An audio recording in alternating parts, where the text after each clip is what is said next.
Assalamualaikum warahmatullahi wabarakatuh. Sebelumnya perkenalkan, nama saya Indra Mulyawan dengan NIM 2022-011044 dari program studi manajemen angkatan 2022. Di sini saya akan membahas tentang strategi bisnis dari PT Nestlé Indonesia dengan laporan bisnis yang telah saya buat berdasarkan studi pustaka yang telah diteliti dan langsung melalui website Nestlé-nya. Kemudian untuk analisis SWOT dari perusahaan Nestlé antara lain, yang pertama itu kekuatannya, yaitu Nestlé adalah perusahaan pelopor produsen susu formula di dunia. Yang kedua, komitmen Nestlé dalam membuat produk yang sehat, bergizi, dan bermutu untuk para konsumen. Selanjutnya ada kelemahan atau weakness. Pertama, harga relatif mahal. Yang kedua, tidak bisa memaksakan mengkonsumsi produk-produk Nestlé pada masyarakat golongan bawah. Selanjutnya ada opportunities atau peluang. Yang pertama, perubahan pada selera konsumen memberikan peluang yang baik bagi Nestlé untuk membuat varian baru bagi konsumennya. Kedua, nama besar Nestlé juga sudah menjadi salah satu peluang yang baik untuk produk Nestlé karena faktor brand media konsumen yang menyebabkan konsumen akan tetap membeli Nestlé dimanapun dan kapanpun juga. Kemudian ada threat atau ancaman. Banyak konsumen yang berpikir bahwa produk Nestlé relatif mahal.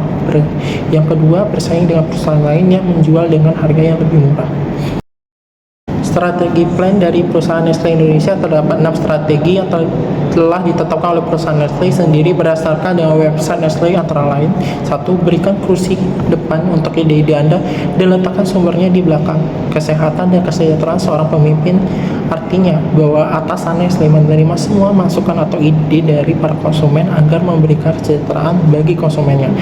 Yang kedua, periksa peluang dalam tren dan perubahan. Artinya perusahaan Nestlé mengikuti perkembangan zaman dan selalu melakukan perubahan sesuai dengan peluang yang tersedia. Yang ketiga, hargai konsumen Anda.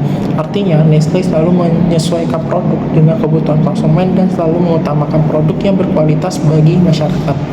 Yang keempat, tempatkan pemangku kepentingan dan konsumen Anda terlibat. Artinya, Nestlé mementingkan kebutuhan konsumen agar dapat menarik konsumen untuk dapat meningkatkan pemakaian produk Nestlé sendiri.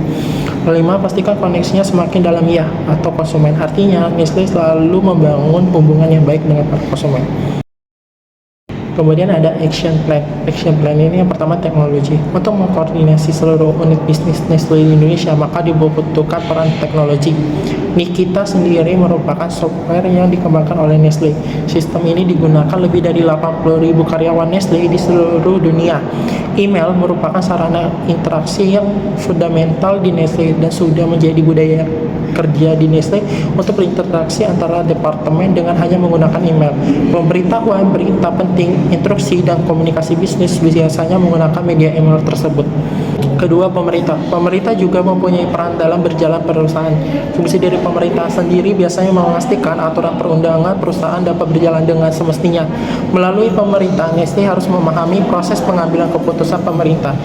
Ketiga, sumber daya manusia. Nestlé sendiri selalu melakukan rekrutmen yang berbeda di setiap cabangnya. Perusahaan memprioritaskan orang-orang asli yang tinggal di negara tersebut. Hal ini agar mendapatkan sumber daya manusia yang cocok dengan budaya perusahaan yang berlaku di negara tersebut. Implementation process.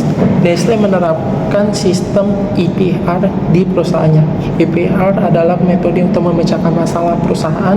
Tentu ini menjadi cara kerja Nestlé dalam memecahkan dan mengontrol berjalannya bisnis mereka. Kemudian ada evaluasi. Berdasarkan hasil penelitian dari data-data yang didapat, yang mungkin dapat dijadikan masukan dan perbaikan di masa yang akan datang adalah sebagai berikut. Yang pertama, terus mengikuti perkembangan zaman untuk dapat mengembangkan produk yang sesuai dengan perkembangan yang berlangsung. Kedua, selalu fokus terhadap produk agar memberikan kesan yang baik bagi para konsumen. Ketiga, sebaiknya perusahaan lebih meningkatkan lagi ketelitian dalam pelaksanaan manajemen operasi pada perusahaan, terutama dalam memperhatikan pengalaman serta produk yang dihasilkan oleh perusahaan. Kesimpulan dari data-data yang diperoleh dan diambil kesimpulan mengenai studi kasus pada perusahaan Nestlé ini adalah sebagai berikut. Pertama, perusahaan Nestlé selalu memperhatikan kepuasan konsumen. Kedua, perusahaan Nestlé dikenal sebagai perusahaan penghasil produk terbaik dan dapat membangun mindset konsumen terhadap Nestlé. Tiga, perusahaan Nestle dapat mewujudkan masyarakat Indonesia yang lebih sehat melalui produk-produknya yang berkualitas. Yang keempat, perusahaan Nestle juga sangat menjaga kualitas produk yang mana mempunyai pengaruh yang signifikan terhadap keputusan pembelian. Yang kelima, perusahaan Nestle juga merupakan perusahaan yang sudah berdiri cukup lama di Indonesia dan merupakan perusahaan yang dipercaya warga Indonesia. Yang keenam, dapat disimpulkan bahwa perusahaan Nestle adalah salah satu perusahaan besar di Indonesia dan salah satu perusahaan yang paling berpengaruh. Baiklah, itu saja pembahasan saya mengenai strategi bisnis dari perusahaan Nestle Indonesia. Kurang lebihnya minta maaf. Wassalamualaikum warahmatullahi wabarakatuh.